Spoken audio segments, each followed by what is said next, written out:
It's Mary Magdalene Patronal Festival coming up for us here at St Mary Magdalene Church, and we're going to dye some eggs red.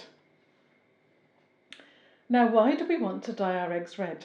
Well, tradition tells us that Mary Magdalene, who was the first person to see Jesus risen from the dead, went to see Emperor Tiberius, and she told him that Jesus had risen from the dead, and she used an egg to tell him this, using the egg as a symbol because it's the sign of new life. Out of the old chicken comes new life.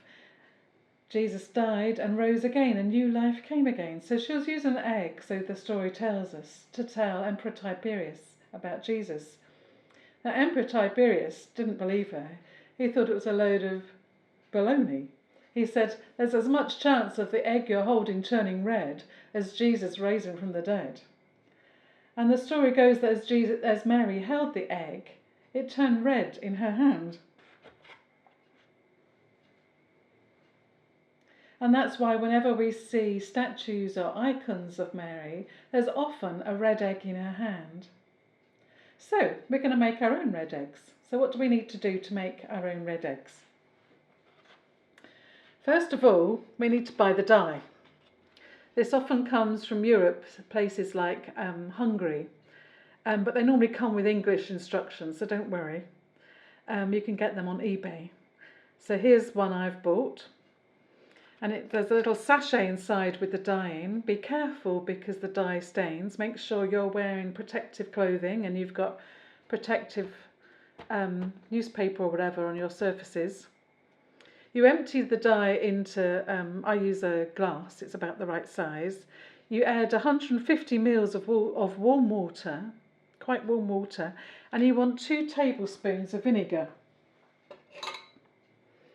So 2 tablespoons of vinegar helps the dye to set. Then what do we do? Well, you need some eggs. White ones take the dye best, and I find that I can... Excuse me, there's my timer going off. I find Essential Waitrose, they sell white eggs and they take the dye very well, so I'd recommend those eggs.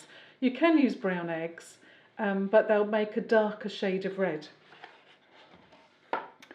You need to put your eggs in a saucepan and boil your eggs for about 7 minutes. Then keep the lid on and keep them warm so they stay warm, ready for the dyeing. You'll need an implement to remove the eggs from the hot water. I've got a special little bit of wire here, or you could use a slotted spoon. You need to remove the egg from the warm water and put it in the dye. And again, I find that 7 minutes is about the right length of time. If we look over here, we can see an egg that had 7 minutes in the dye, and it makes a nice dark colour. But if you want a lighter colour, that was in for about 4 or 5 minutes, then vary it according to how you like your eggs. Once the eggs have dried, you then need to rub them over with oil. I've got a bit of oil on this one, and rub the egg all over to give it a really nice shine, and you end up with a nice shiny egg as I showed you earlier. So that's how we make dyed eggs. I hope you have fun making your own.